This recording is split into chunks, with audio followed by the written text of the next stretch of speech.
Il y a des moments dans votre vie de compétiteur où vous vous retrouverez face à un mur. Un adversaire d'apparence ordinaire mais qui pourtant semble tout comprendre de votre jeu et trouve systématiquement les réponses à chacune de vos options. Rassurez-vous, c'est pas possible, ou du moins pas durablement. Si cet adversaire est si fort, c'est que vous avez très certainement de mauvaises habitudes dans votre jeu et qu'il s'attend systématiquement à ce que vous les fassiez. Des mauvaises habitudes que beaucoup ont et qu'aujourd'hui on va apprendre à punir. Vous l'aurez compris, aujourd'hui on va lister 5 mauvaises habitudes que vous avez tous dans Smash Ultimate.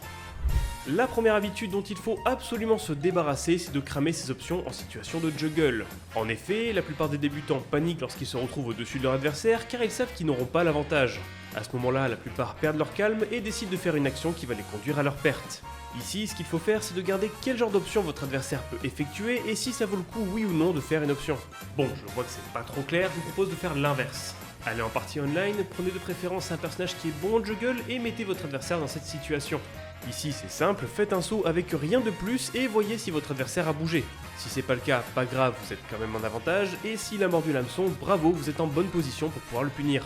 Si jamais votre online est trop buggé, sachez que cette astuce fonctionne aussi contre des bots et ça peut être donc utile pour bosser la mémoire musculaire.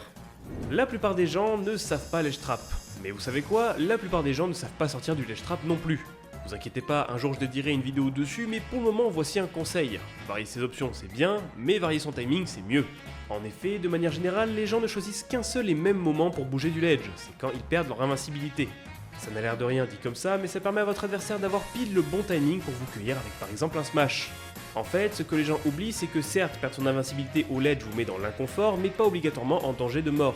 Pour que ce soit plus clair, je vous propose qu'on reparle d'un exemple que j'ai déjà abordé. Vous êtes en ledge trap face à un Pikachu, vous n'avez plus d'invincibilité, qu'est-ce que vous risquez à ce moment-là? En somme, rien. Les seules attaques qui peuvent vous toucher dans l'immédiat sont son down tilt et son F-tilt bas, mais ça veut dire qu'il est obligé de s'approcher du ledge et donc il ne couvrira plus les autres options. Au passage, j'ajouterai que beaucoup de joueurs aiment charger un smash en prévention d'une relevée. Le truc c'est que si vous restez au bord, bah vous risquez rien en fait. C'est d'ailleurs pourquoi le S-smash de Pikachu est pas si ouf que ça en ledge trap quand on connaît. Savez-vous ce que beaucoup de joueurs font après avoir été mis en tech chase sur une plateforme? Réponse, ils rollent du côté opposé où ils sont tombés. En réalité, ça se comprend, quand on est dans cette position, on n'a qu'une seule envie, c'est de fuir. Sauf que bah c'est prévisible et surtout ça vous laisse sans défense à la fin de la roll. En fait, si vous restez sur le sol, bah déjà vous avez plus d'options sous la main, la get up normale, la get up attack et les rolls, mais en plus de ça, la majorité des personnages n'ont pas de kill move pouvant tuer par le haut sans être chargé. Genre là, dans cette situation, qu'est-ce qu'il allait faire le Roy? Rien. Du moins, rien qui aurait pu vous tuer, à part si vous avez rollé. Il y a un truc très courant qu'on voit à bas niveau, c'est que les joueurs aiment shield après avoir raté leur attaque. Bon, des fois ils spot dodge, mais le plus souvent ils shield. En réalité, c'est pas forcément une mauvaise option. Par contre, il ne faut pas faire que ça, et il faut le faire surtout si vous savez que votre adversaire voudra taper en suivant. Si vous savez qu'il est du genre patient, vous pouvez taper et fuir directement après. C'est bien plus compliqué à suivre, et surtout vous aurez moins de lag qu'avec un shield. C'est le genre d'habitude qu'on remarque facilement à bas niveau, et qui peuvent très facilement se faire punir à condition d'y faire un peu attention. Saviez-vous que tous les personnages ont une mécanique de comeback intégrée? Avant que je vous donne la réponse, je vous laisse mettre en pause la vidéo et mettre en commentaire ce que vous pensez que c'est. Bref, je disais donc, chaque personnage dispose d'une mécanique de comeback qui est l'invincibilité après avoir perdu une vie. Je ne sais pas trop pourquoi, mais les joueurs adorent aller en direction de leur adversaire après que ce dernier ait respawn.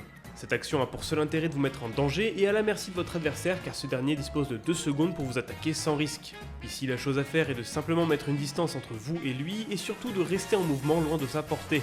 Certains auront même la capacité de camper sous le stade ou encore de se mettre sur une plateforme car cela embête les personnages à mauvaise mobilité. Maintenant c'est à vous de voir ce que vous pouvez faire tout en prenant en compte les capacités du perso adverse. Voilà, je ne vous garantis pas que vous serez un bien meilleur joueur après avoir vu cette vidéo, mais globalement avoir mis le doigt sur ce genre de micro-interaction va vous permettre de les remarquer et d'en corriger d'autres à l'avenir. Si c'est le cas, écrivez-les moi en commentaire, je me ferai un plaisir d'en faire un épisode 2. Je remercie grandement Jin qui a bien voulu m'aider sur l'écriture et la production de cette vidéo qui, on l'espère, vous aura plu.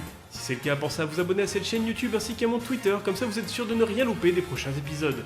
Avant de partir, et si bien sûr vous en avez les moyens, je vous propose de devenir membre de cette chaîne afin que vous aidiez financièrement à son développement. Alors, je suis d'accord, ça fait un peu peur dit comme ça, mais c'est un peu l'équivalent du sub Twitch, sauf que à la place de vous dire merci sur un live, bah vous aurez mes vidéos en avance. C'est un peu ma manière à moi de vous remercier. Je ne garantis pas une grosse avance, après tout je suis quand même tout seul sur cette chaîne YouTube, mais ça peut être intéressant, notamment car celle-ci sera la prochaine vidéo à apparaître sur la chaîne.